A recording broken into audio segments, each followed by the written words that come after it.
Muy buenas noches, aquí estamos nuevamente en el programa Debatiendo sin filtro a través de las diversas plataformas de elvocero.com. Hoy estamos acompañados de nuestro panelista regular, el licenciado Hugo Rodríguez. Hugo, muy buenas noches. Buenas noches, saludos a ti, saludos a Luis y a la gente que nos escucha. Y como adelantó Hugo, está con nosotros el ex representante Luis Vega Ramos en sustitución del profesor Jorge Colbert. Luis, muy buenas noches. Saludos a ti, saludos a Hugo y a los amigos y amigas que comparten con nosotros, y al amigo Jorge Colbert, pues gracias por la confianza. Él tendrá que responder por lo que yo diga.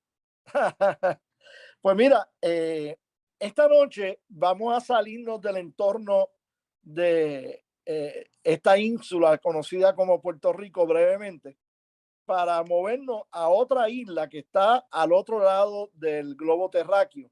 Yo no sé si ustedes han visitado esa isla, yo sí la he visitado hace como 10 años atrás, y me refiero a la isla conocida anteriormente como Formosa, que es donde ubica el país que conocemos como Taiwán, o el territorio chino de Taiwán, a donde ha aterrizado en la noche de hoy martes la presidenta de la Cámara de Representantes Federal, Nancy Pelosi, en la primera visita en 25 años por parte de un presidente de la Cámara Federal.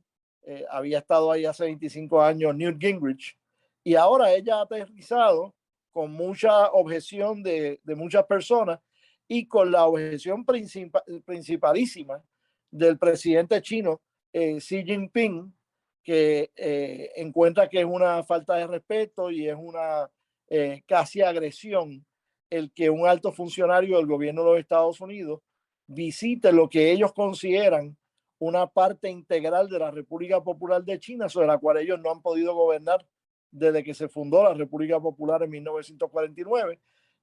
Así que vamos a hablar un poquito de eso. Hugo, ¿quiere dar el comienzo a ese tema? Cómo no, con mucho gusto. Bueno, yo creo que hay que entender lo siguiente. China, como tú muy bien dices, cuando hay el cambio en el sistema de China, esa porción queda fuera del dominio, esa porción que se conoce como Taiwán. Y de aquel momento hasta hoy, que han pasado, ¿cuántos? 7 décadas, más de 7 décadas, China se ha ido convirtiendo en una cosa muy diferente a lo que era en aquel momento. No que no fuera poderosa en aquel momento, pero la economía de China, así como su poder en el mundo y su influencia en esa parte geográfica del globo, ha ido incrementándose exponencialmente, al punto que China es desde hace varios años una potencia económica, era de las economías emergentes del mundo más grandes, y hoy en día es una gran potencia económica, pero además una potencia con un gran poderío militar también. Y ese elemento de Taiwán siempre ha sido un punto importante en la política estratégica de China, y siempre han estado dando indicios de que en algún momento harán algún tipo de reclamo sobre ese territorio. Y por eso es que la visita que hoy hace la presidenta de la Cámara de Representantes de los Estados Unidos ha sido catalogado por ese país como una provocación. Yo creo que si miramos el juego de ajedrez internacional un poco más ampliamente, estamos presenciando unos cambios grandes en la alineación de las cosas internacionalmente. Según Estados Unidos ha ido quizás declinando como potencia, otros polos han ido surgiendo, y creo yo que estamos viendo una realineación en ese mundo. La visita de Pelosi creo que es un intento de afirmar: aquí estamos, seguimos siendo una potencia, y podría tener consecuencias o repercusiones cualquier movida que China quiera hacer con Taiwán. Y por su parte, China está haciendo la advertencia: no hagan eso, que eso para nosotros es una provocación. Súmale lo que está pasando en Ucrania con la invasión de Rusia. Es decir, estamos en unos tiempos muy convulsos. Me parece a mí que lo que está en juego es muy delicado, y creo que seguirá dando de qué hablar. en los próximos días que este tema no se va a acabar con esta visita. Creo que esto va a dar de qué hablar por mucho tiempo. Muy bien. Luis. No, esto, como dice Hugo, es sumamente delicado y sumamente importante, pero no se puede ver en el vacío. Esto no se puede ver meramente entre Estados Unidos o Pelosi y Taiwán y China y demás. Obviamente esto se está dando en el contexto que los Estados Unidos y el resto del mundo estamos mirando el conflicto de Ucrania y Rusia, y donde a la misma vez sabemos que entre los rusos y los chinos, entre Putin y el gobierno chino, hay algún grado de comunicación y coordinación, y por eso es que esto es sumamente delicado. El reclamo de qué hacer con Taiwán o qué es Taiwán, que deja de ser Taiwán, es un reclamo que viene de, como decía Hugo, de hace décadas, que básicamente es los que perdieron la pelea interna en China hace 7 o 8 décadas atrás, frente a lo que es hoy la República Popular China, ¿verdad? Y básicamente Taiwán es ese otro espacio donde pues lograron yo no sé cómo llamarle, escaparse, estar, refugiarse, montar lo que fueran a montar, los que no estaban en la Revolución Popular China. Y eso ha sido siempre un hueso de contención en la política internacional. La pregunta es cómo se resuelve esto o cómo no se complica esto 7 o 8 décadas después.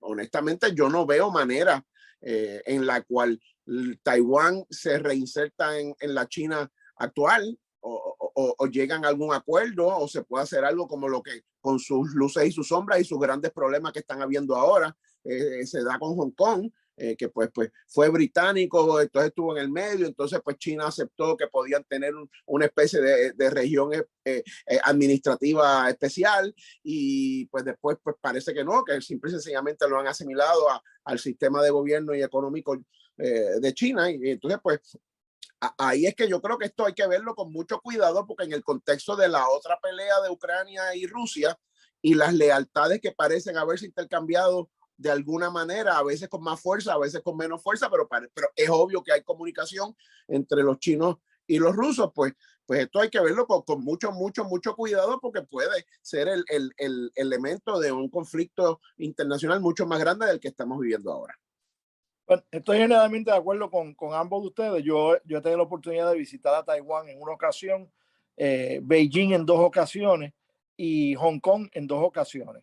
En cuanto a lo que tú dices, Luis, en cuanto a Hong Kong, ciertamente se llegaron a unos acuerdos de que iba a haber un Hong Kong que iba a preservar las características que tenía antes de pasar a ser parte de la República Popular de China, y Xi Jinping se ha encargado de básicamente borrar los elementos principales de democracia en Hong Kong, y se está convirtiendo básicamente en un canto más de la República Popular de China, indiferenciable en términos de elecciones libres y todo tipo de cosas del resto de China.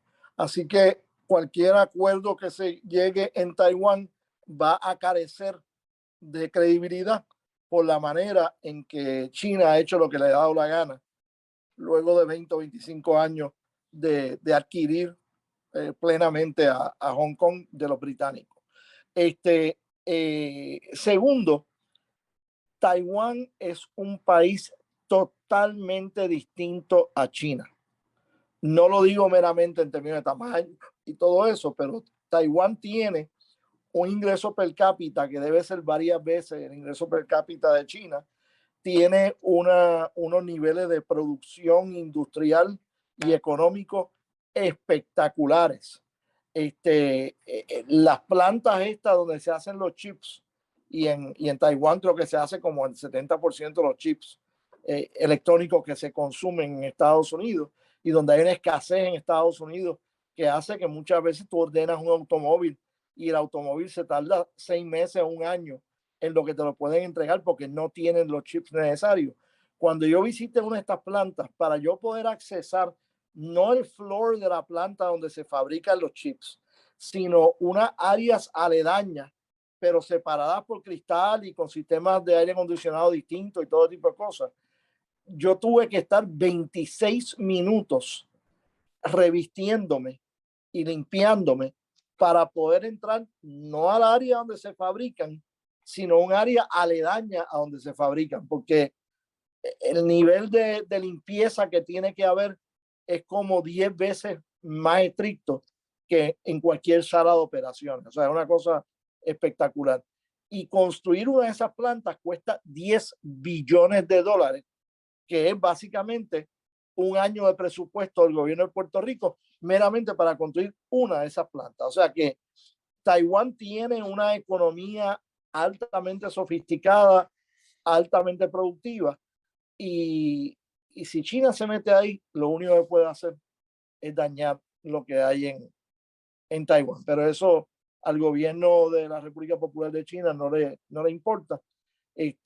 Yo creo que ha estado bien de parte de Nancy Pelosi de enfatizar en la fortaleza del compromiso de los Estados Unidos con Taiwán, reconociendo que no hay relaciones diplomáticas como tal con Taiwán, pero sí hay un compromiso de defensa común por razones económicamente estratégicas. Vamos a pasar entonces a el tema de la reforma laboral. En la reforma laboral, la Junta de Supervisión Fiscal ha acrecentado su presión al gobierno de Puerto Rico, y digo gobierno de Puerto Rico porque esto no es meramente la administración Fortuño, la administración Pierluisi, sino que incluye la Cámara y el Senado, que aprobaron la legislación para cambiar la reforma laboral que el gobernador luego firmó. Y esto parece que va para los tribunales. Así que, Luis, si tú quieres empezar esta, pues adelante. Primero te mando saludos de Sigmund Freud por el Freudian Slip de Luis Fortuño, porque yo creo que parte de estas peleas son precisamente por unas visiones socioeconómicas que se dan, ¿verdad? Y que se han mantenido y sostenido en las administraciones, particularmente del Partido Nuevo Progresista, pero también creo que es importante entender que quien quiere ser el campeón de esas visiones republicanas, lo que llaman el laissez-faire, tú sabes, que a la empresa privada y a los negocios dejémosle hacer lo que les dé la gana, pagarle poquito a la gente, no darle beneficios marginales, no proteger el ambiente, ¿no? O sea, la Junta claramente tiene ese tipo de visión sobre Puerto Rico. Todo esto se da porque desgraciadamente bajo la administración de Ricardo Rosselló, ellos capitularon en el jardín hundido de la fortaleza y aceptaron un plan fiscal que una de sus componentes era eliminar, derogar, y se derogaron. O sea, se aprobó por la Asamblea Legislativa y se firmó por el gobernador un menoscabo a las protecciones laborales de los empleados en el sector privado. O sea, esto no tiene que ver nada con los empleados de gobierno, esto no tiene que ver nada con los empleados del servicio público, en las corporaciones públicas o en el gasto presupuestario del gobierno. Esto es los beneficios o las protecciones más que beneficios a los empleados en el sector público. Y eso pues se derogó. Entonces se trató de restituir algo más tarde, ¿verdad? En el mundo de la legislatura compartida que tenemos y el gobernador del PNP que tenemos, desgraciadamente creo que cometieron un error de juicio los legisladores en el Senado de Victoria Ciudadana y la senadora del Partido Independentista en no haber aprobado entonces las enmiendas que le envió la Cámara, que eran mucho más protectoras y que hubiesen puesto al gobernador contra la pared de firmarlas en diciembre o de vetarlas en diciembre, y entonces hubiese tenido que dar explicaciones. Luego pues se consiguió una reforma laboral menor a la que se hubiese podido aprobar en noviembre del año pasado. Por las razones que expliqué no se aprobó y se aprobó una menor.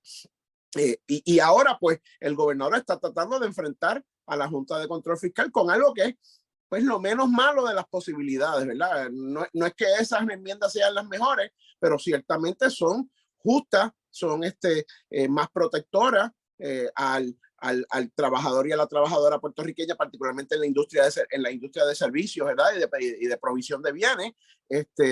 Y creo que tenemos que dar la pelea para defenderlas, porque honestamente no solo estamos defendiendo a esos empleados y empleadas, que necesitan esas condiciones de protección para por lo menos tener una vida más digna, sino que estamos de verdad moviendo el motor de la economía.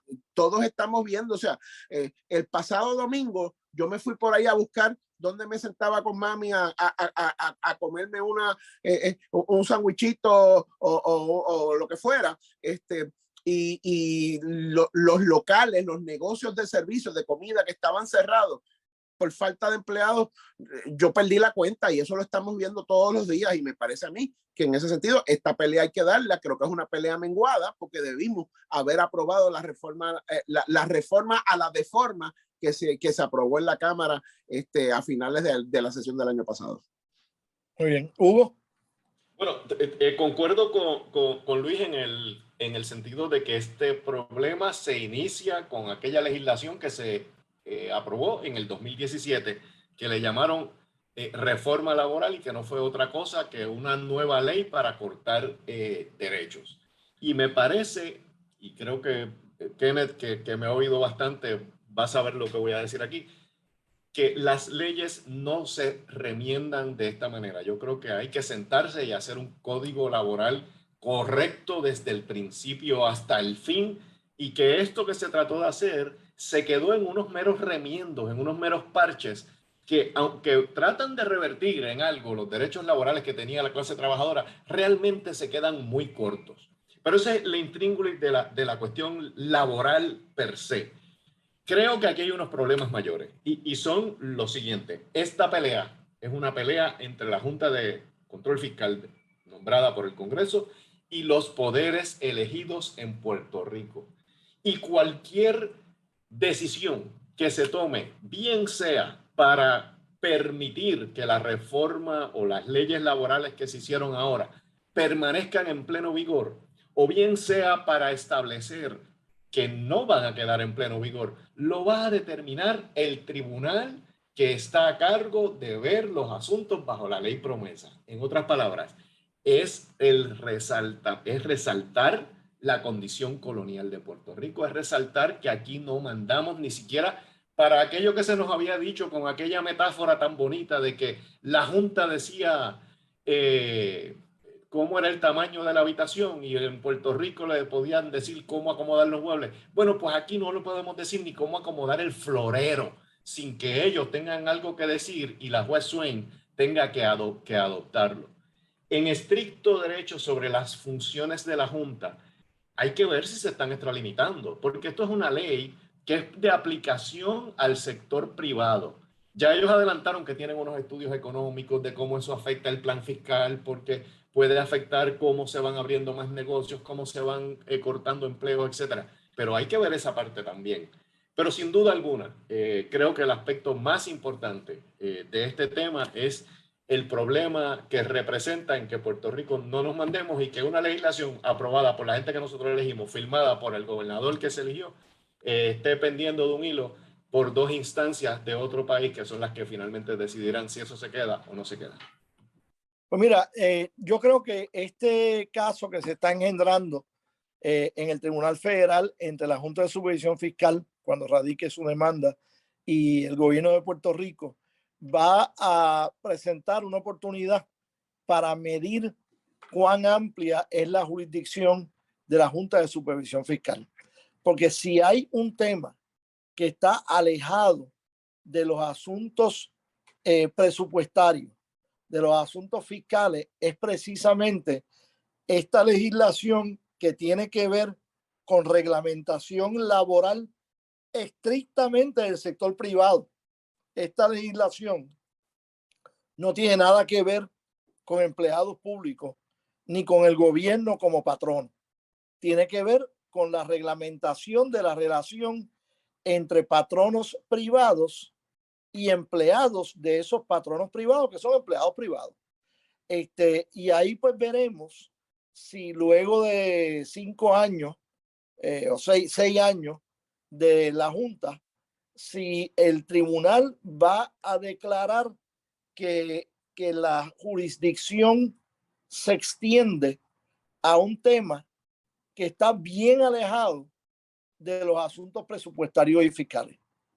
Y si eso es así, eso va entonces a debilitar el caso de los que quieren que la Junta siga funcionando y que Promesa siga siendo the law of the land.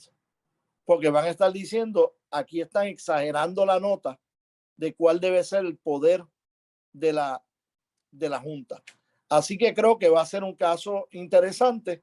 Espero que los abogados del gobierno lleven bien ese caso, que no lo vean como un caso más, sino que lo vean como una alternativa para que darle armas al tribunal si el tribunal quiere meter un poquito en cintura a la Junta de Supervisión Fiscal. Han habido 1 o 2 casos en el pasado donde la Junta, donde el Tribunal Federal ha hecho más estrecho el camino de la Junta de Supervisión Fiscal, y aquí tienen otra oportunidad para hacer eso. Vamos ahora a nuestro último tema. En la madrugada de hoy, un grupo creo que de 6 policías y un sargento se le fueron detrás a un joven de 17 años que estaba conduciendo un vehículo que no estaba declarado como robado ni nada, y que había cometido faltas de tránsito, obviamente, en esa fuga.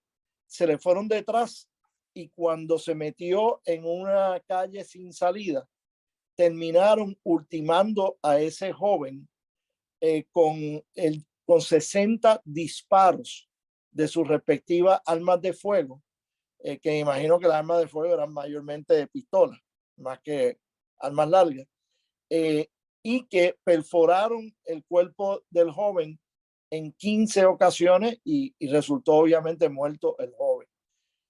Si esto hubiese ocurrido en cualquier estado de la Unión, probablemente a esta hora ya sería una noticia nacional, y en los noticieros de esta noche de ABC, CBS, NBC, CNN, Fox News, etcétera, ya se estaría discutiendo este caso como una violación grasa de el poder policíaco del Estado.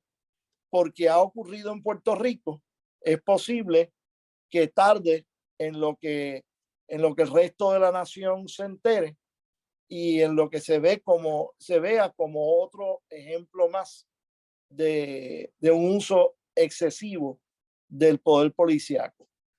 Son muy pocas las ocasiones en que la prensa nacional se da cuenta de las cosas en Puerto Rico. De hecho, se dio cuenta en los pasados días cuando David Begnaud, el famoso reportero de CBS que tiene un coco con Puerto Rico, pues tiró unos reportajes de cómo no habían técnicos de emergencia médica en Culebra, y como resultado de eso, ahora el gobierno está diciendo que van a reclutar 6 de estos profesionales para Culebra y 6 para Vieques, y le van a pagar $1,250 más de diferencial para un salario de $3,500, un salario bastante decente para una posición como esa.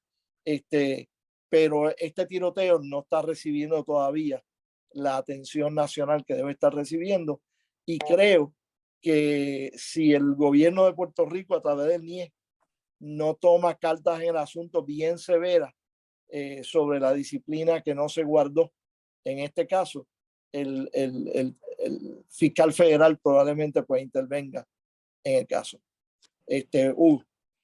Bueno, yo escuché esta mañana al comisionado de la policía dando una explicación, y parece ser que los hechos, ¿verdad? No quiero yo prejuzgar lo que está en investigación.